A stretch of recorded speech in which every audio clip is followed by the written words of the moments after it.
Hello, I'm Peter Cowie, and this is the first of our Now and the Next interviews.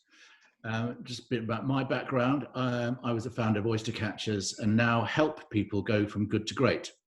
And today I've got a boy band, the boy band of three leading CEOs of independent agencies.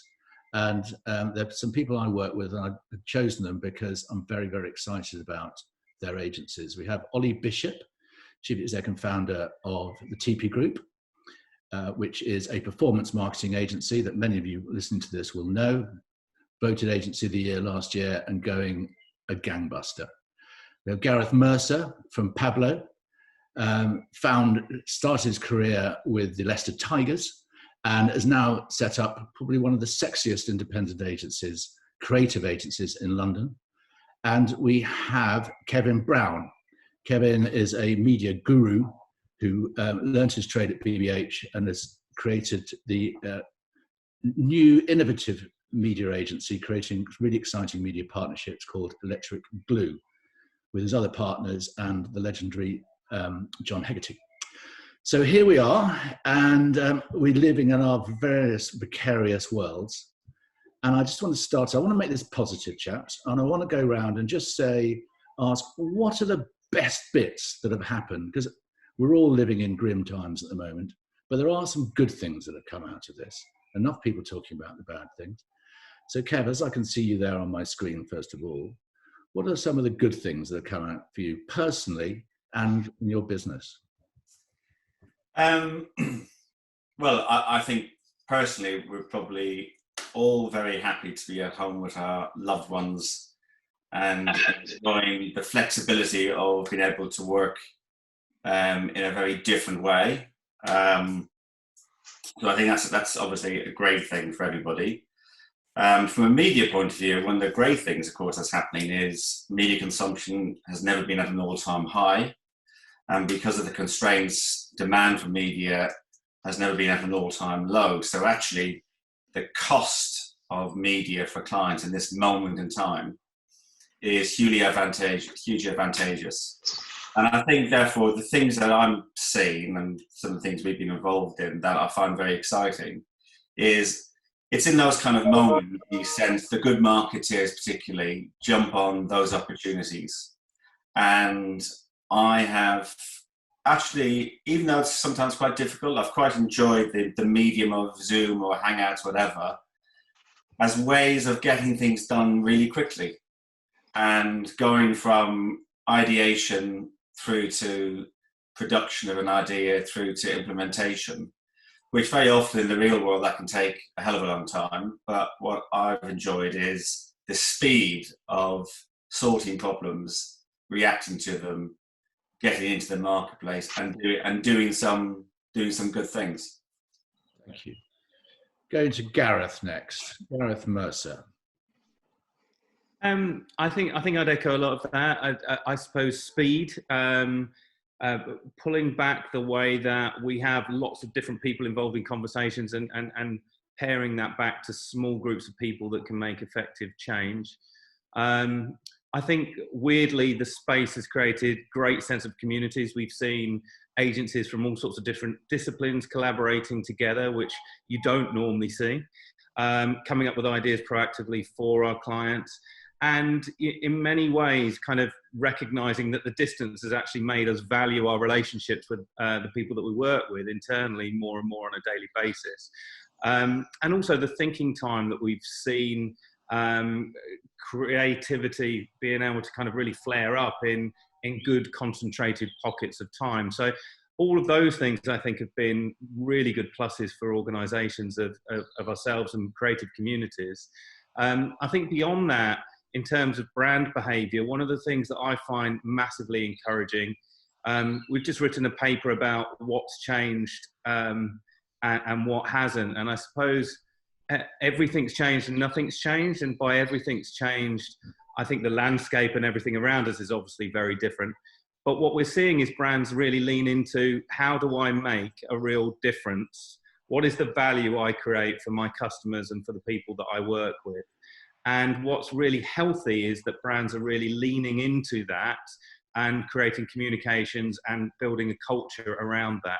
And I think if we can grab that and hold on to it as we come out of this, we should just see healthier brands. We should see more purpose-led brands. And I think that's a real plus. And how is life at home for you and Ted? Yeah, exactly. That's the other thing isn't it funny how we've become closer to our clients and the people we work with?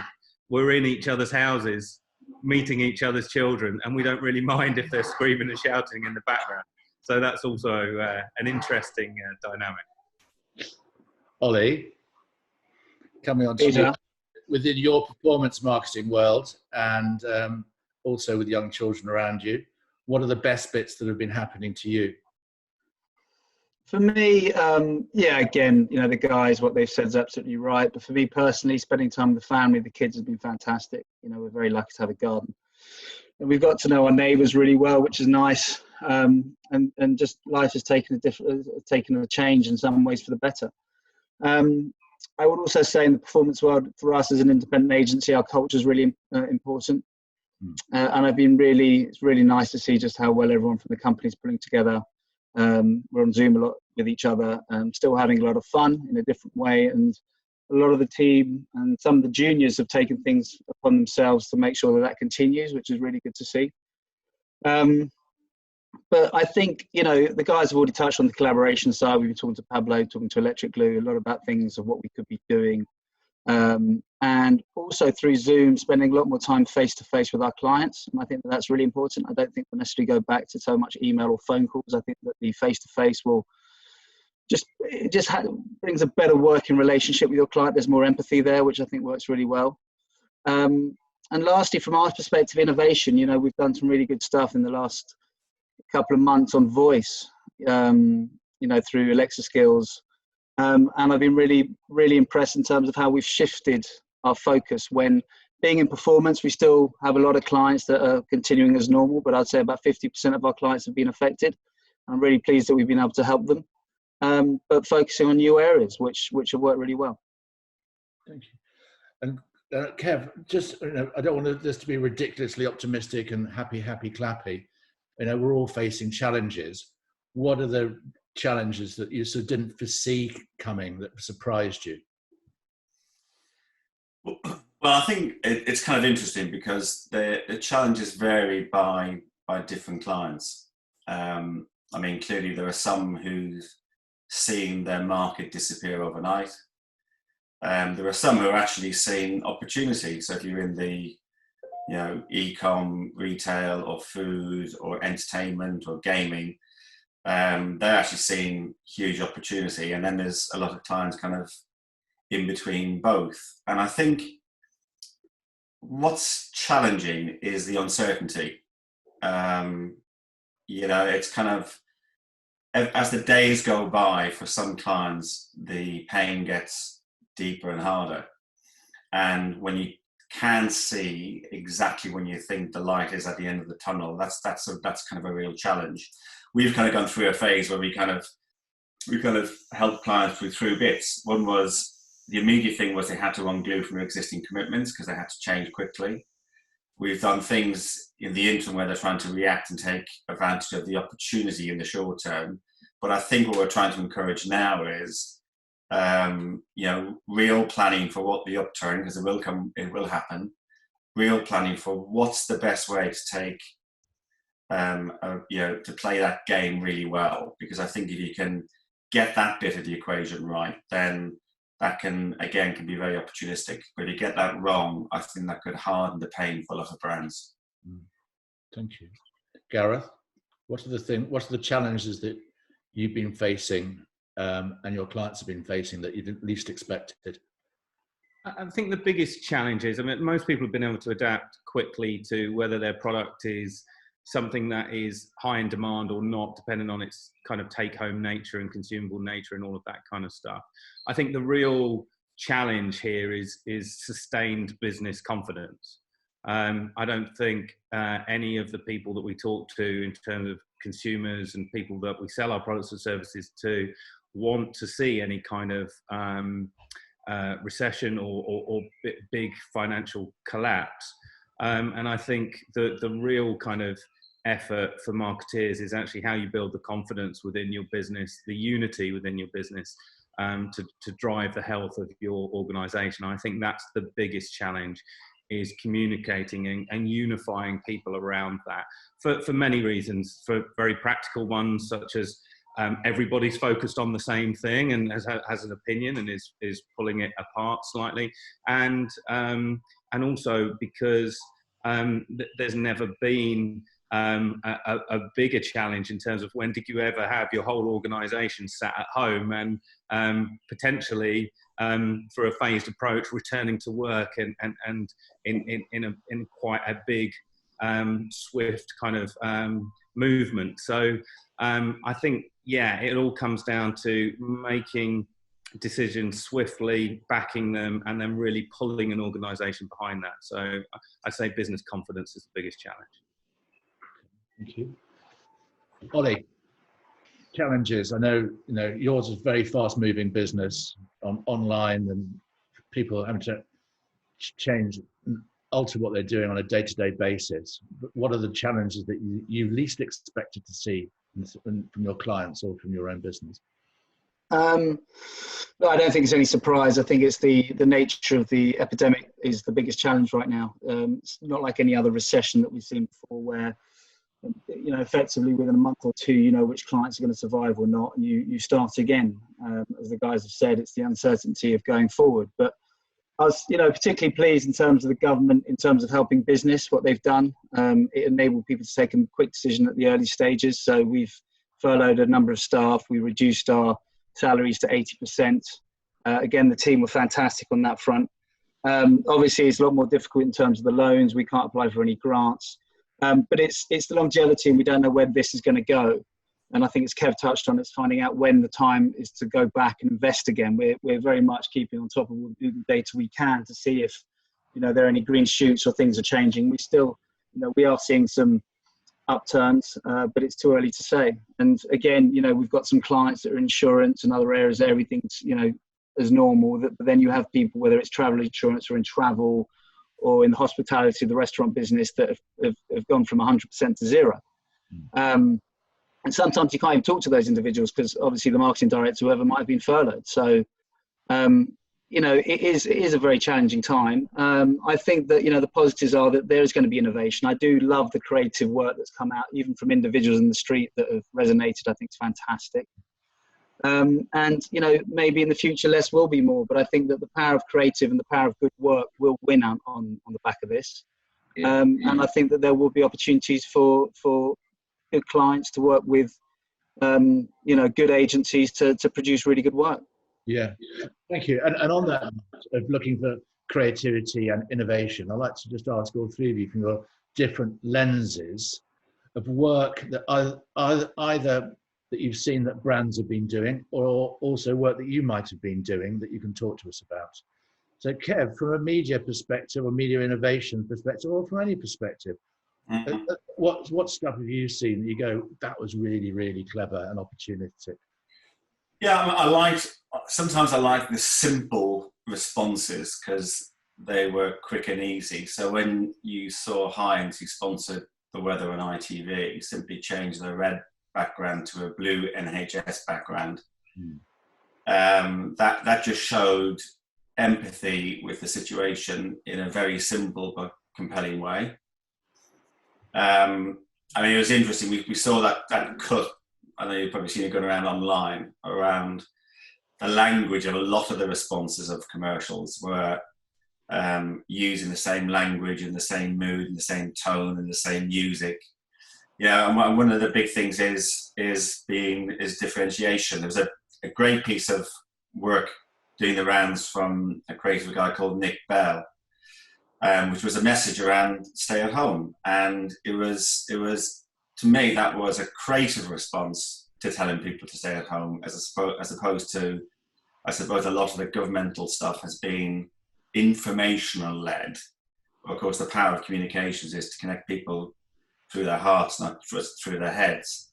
And then we've been involved, all of us together, in an initiative about encouraging people to run safely or cycle safely. And we, there was a campaign that Pablo came up with, and very quickly between us, we kind of got that into from Monday, we discussed the idea, and by Thursday it was live.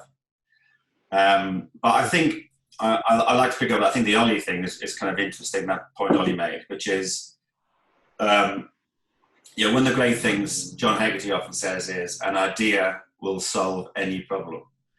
And I still think that's fundamentally true. And I know it's going to be challenging for clients to go, should I invest in ideas at a moment when that might feel profligate? But actually, the most sensible thing to do, and this is a great time to spend thinking of ideas because we've got time to think, actually getting to stronger ideas, that they can use this time to have the courage and the conviction to invest behind ideas, then I think that's going to be a real opportunity for the future. Really good. Thank you there. Gareth, you've been bursting with ideas that have been coming out of your creative teams. What have you particularly admired from the creative agency, and what have you been doing? I love that piece that Nick Bell did as well, because I just thought it was a remarkably clever way to use sound. And I think what's great at the minute is that... I have to tell you, and anyone listening, that Nick Bell and I were 40 years ago, were post boys at Ogilvy. And that Ogilvy Benson made it 40 years ago. Poster boys. Post boys. Yeah. Post Direct. So I thought that was great as well. I think we're just going through the gears, being really honest. I think there's lots of user-generated stuff that's quite interesting. You've already referred to that film that somebody put out with the same tone, music, and all that kind of stuff. I think that people like Uber have done it slightly different way, just kind of thinking a bit more experimentally about how they actually use some of that stuff. But what's really got me excited is, to be honest with you, I think the production agencies and what you actually can produce out there at the minute is mind-blowing.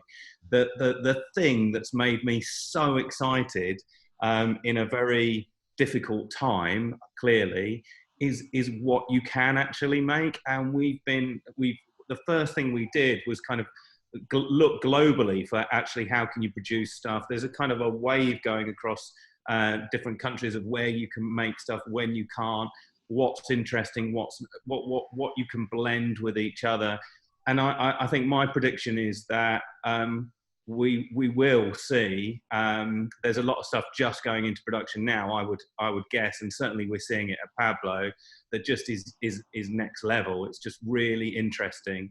And yeah, what I was going to say is it just never ceases to amaze me how industrious people can actually be when faced with something like this. So some of the production techniques I've seen out there are mind-blowing. I'm really excited to see some of that. So I think those guys are the ones doing a lot of the hard yards at the moment. Tell us a bit about the running initiative that you did with Kevin and Ollie.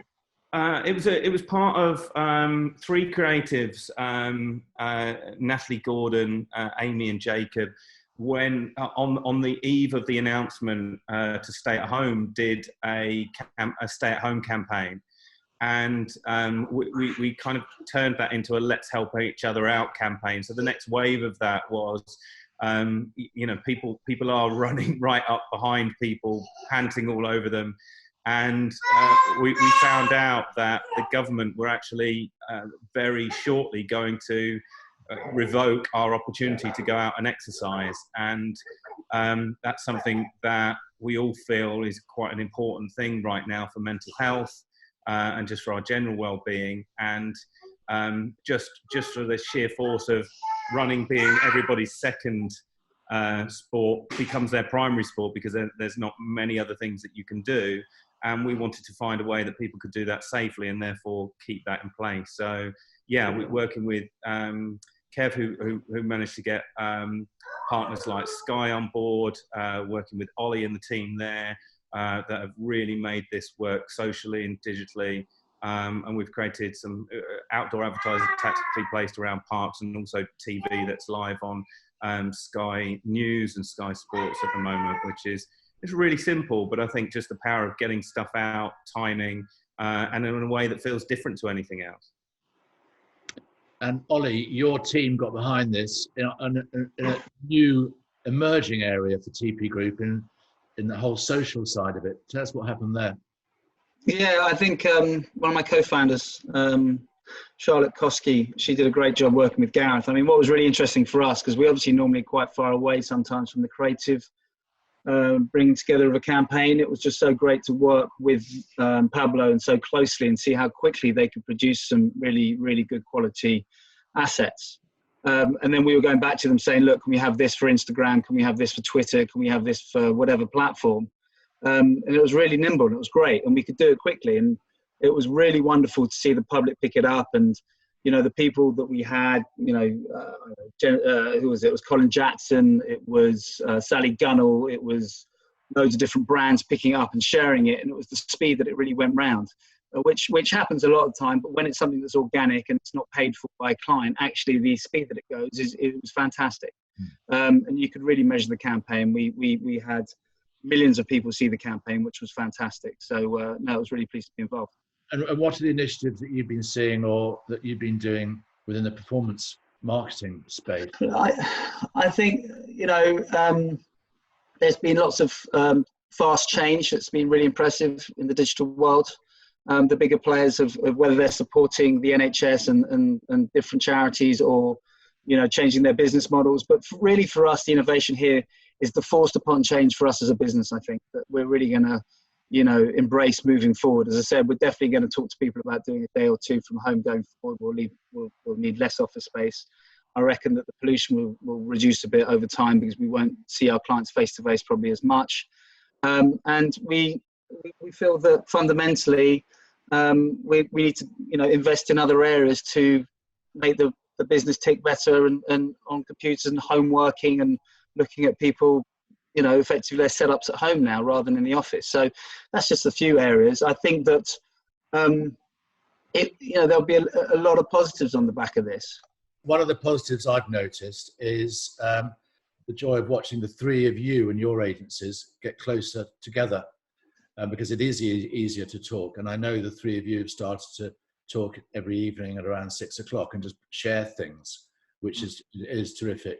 So going back to, is anyone else anything you want to say on that, Ollie? Or you can come back. Yeah, I think that's absolutely true. And I think that it's beforehand, you were so concentrated on your own business and to actually have other people, peers to talk to and actually come up with some good ideas, some bad ideas, some jokes, some laughs, and helping each other out. It's fantastic. And obviously, you know, Pablo and Electric Glue has been great. We've talked to other partners.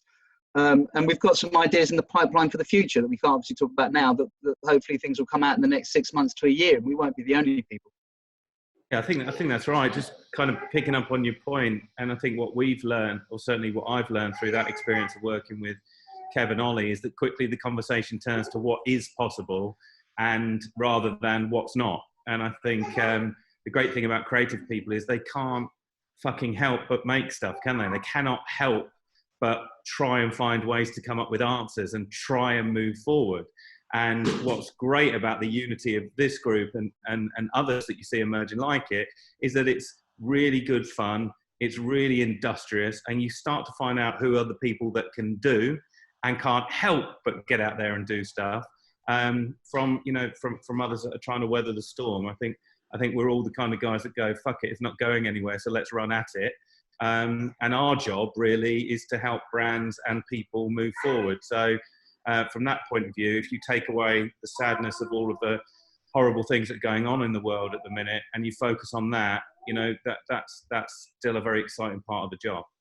Yeah, and I think also what's not just talking to other partner agencies, I think everyone agree that we've got closer to our clients and our older clients, people that we haven't worked with for 5-10 years. We've picked up the phone, we've Zoomed them to have a chat to see how they're getting on. Just to see, you know, how people are doing, exchanging stories. So it's brought a lot of people back together, which is always nice. And Kev, I know you've been enjoying this boy band coming together, you as a musician especially. How do you see this boy band moving forward? The three of us, you mean? The three of you. You're on banjo and banjo. Well, you know, I think as we were just chatting around, we've probably got much closer to each other in the last number of weeks because of the situation we're in. I think what's interesting for us is we're 3 independent agencies. We collaborate and come together because we share an ambition to do great work. That's the only thing that ties us really together. And I think the clients are going to be looking for new models of how to go to market coming out of all of this. And one of them will be how they get to great communication, effective communication in both the short and long term. And what I really hope for us as a band is that we get a bigger audience, that more people want to come and see us. Well, that's great, and I'm sure that it'll be a number 1.